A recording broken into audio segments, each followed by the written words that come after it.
So guys, this will be a tutorial video on how to reset your MMI system.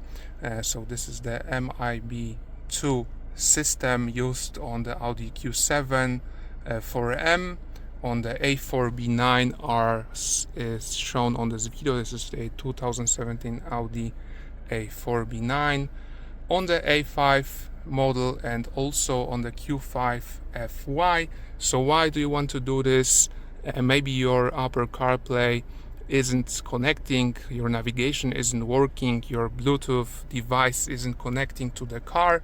You can safely perform a reset or reboot procedure over here, forcing the system to load again, and this won't delete any of your stored data like navigation data, saved or connected devices to Bluetooth, etc. This is just as a computer reboot.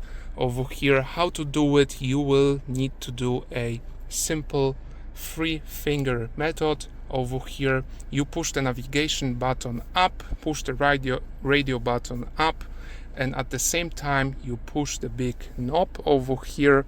So let me do it as such over here. 1, 2, 3.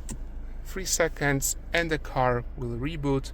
As you can see over here, the screen turned black, and now it will basically load up the settings as the computer is simply rebooting. And as you can see, here we go, initializing the car system. And yeah, if you like this video, if you want to know more tips and tricks about those cars, coding, etc., you can subscribe and like the video. And as well, this method is very usable if you want to reset or code some stuff into the car and you need to force it to reboot and read the new settings you just coded into the car. Thanks for watching. Bye bye.